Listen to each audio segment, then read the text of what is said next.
વાલા વિદ્યાર્થી મિત્રો કેમ છો? મજામાં નહીં?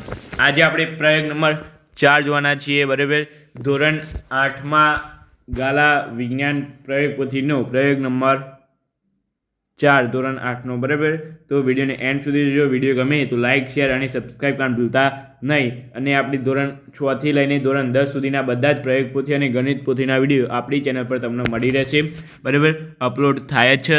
રોજ દિવસે અપલોડ આપણે કરીએ છીએ. અલગ અલગ સ્વાધ્યાય પોથીના પણ દરેક વિડીયો ધોરણ 3 થી લઈને ધોરણ 10 સુધીની સ્વાધ્યાય પોથીના તમામ વિડીયો આપણી યુટ્યુબ ચેનલ પર તમને હવેથી મળી રહેશે. બરાબર, તો ચાલો પ્રયોગ નંબર 4 જોઈ લઈએ. વિડીયોને લાઇક, શેર અને સબસ્ક્રાઈબ કરી લેજો.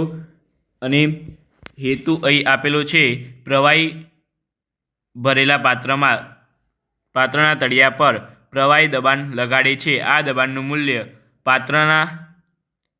મૂલ્ય પાત્રમાં પ્રવાહીની ઊંચાઈ પર આધાર રાખે છે તે દર્શાવવું. બરાબર, તો સાધનોમાં તમારે અહીંયા પારદર્શક કાચની નળી, જાડા રબરનો ફુગ્ગો અને પદાર્થમાં અહીંયા તમારે વિદ્યાર્થી મિત્રો શું જોશે? પાણી. બરાબર, આકૃતિ તમારે આવી જ સેમ ટુ સેમ અહીંયા દોરી દેવાની રહેશે વિદ્યાર્થી મિત્રો. બરાબર, આ જે આકૃતિ છે એ આકૃતિ દોરો એ અહીંયા દોરી દેવાની રહેશે.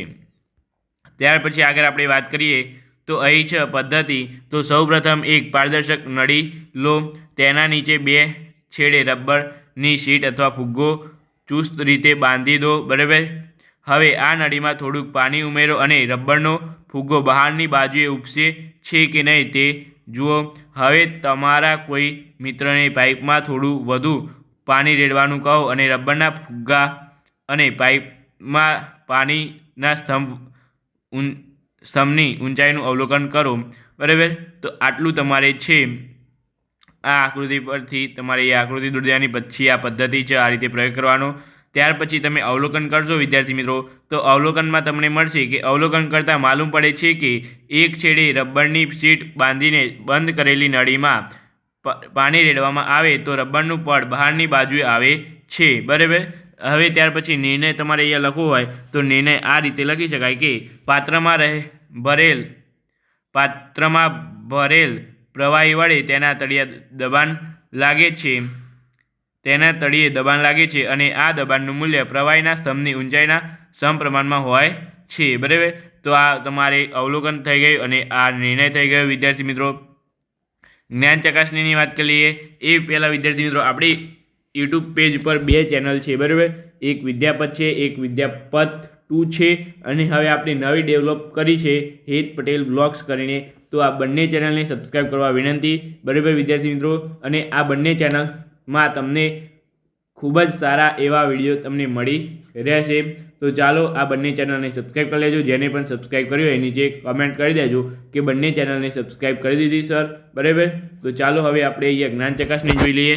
તો એ છે નીચેના દરેક ઉત્તર માટે આપેલ વિકલ્પોમાંથી સાચો વિકલ્પ પસંદ કરીને તેના ક્રમ અક્ષરની સામે આપેલ બોક્સમાં લખો.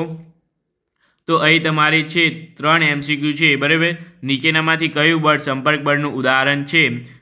એ ચુંબકીય બળ, બી સ્થિત બળ, સી ગુરુત્વાકર્ષણ બળ, ડી ઘર્ષણ બળ. તો જવાબ આવશે અહીંયા ડી ઘર્ષણ બળ. બરાબર, ત્યાર પછી 2 નંબર છે વસ્તુ પર લાગતું પરિણામી બળ 0 છે તો તેના પર લાગતા 2 બળો કોઈપણ દિશામાં લાગતા હોય, બી એક જ દિશામાં લાગતા હોય, સી પરસ્પર વિરુદ્ધ દિશામાં લાગતા હોય, ડી સમાન મૂલ્યના અને પરસ્પર વિરુદ્ધ દિશામાં લાગતા હોય. તો અહીંયા જવાબ આવશે તમારે સી પરસ્પર વિરુદ્ધ દિશામાં લાગતા હોય. ત્યાર પછી એ 3 નંબર છે જે પ્રકારના બળમાં માત્ર આકર્ષણ બળ જોવા મળે છે તે એ સ્થિત વિદ્યુત બળ છે, બી ચુંબકીય બળ છે, સી ગુરુત્વાકર્ષણ બળ છે, ડી એ અને બી બંને. તો એ જવાબ આવશે સી ગુરુત્વાકર્ષણ બળ છે. બરાબર વિદ્યાર્થી મિત્રો, ત્યાર પછી અહીંયા આપણે ખાલી જગ્યાઓ જોઈ લઈએ. તો એ ખાલી જગ્યામાં પહેલું છે દબાણ શોધવા માટેનું સૂત્ર. દબાણ બરાબર બળ ભાગ્યા ક્ષેત્રફળ. મોસ્ટ ઇમ્પોર્ટન્ટ, તૈયાર કરી લેજો, પરીક્ષામાં પૂછાશે. એકમ ક્ષેત્રફળ વાળી સપાટી પર લંબરૂપે લાગતા બળને શું કહેવાય વિદ્યાર્થી મિત્રો? દબાણ કહેવાય. આ સૂત્ર પરથી જ તમારે અહીંયા આ સૂત્ર છે એના પરથી એ વ્યાખ્યા છે કે આ એકમ ક્ષેત્રફળ દીઠ લાગતા બળ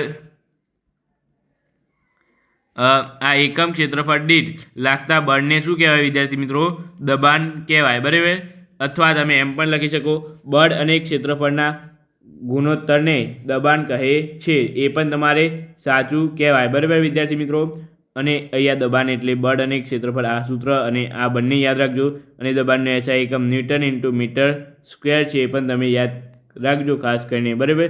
તો ચાલો આજનો વિડીયો અહીંયા પૂર્ણ કરીએ છીએ. અને હા, ધોરણ 8ના તમામ પ્રયોગના વિડીયોની લિંક નીચે ડિસ્ક્રિપ્શનમાં છે, તો ત્યાં જઈને જોવા બદલ તમારી નમ્ર વિનંતી. તો ચાલો આપણે મળીએ નવા વિડીયો સાથે. Thank you so much. Video જોવા તમારો ખૂબ ખૂબ આભાર.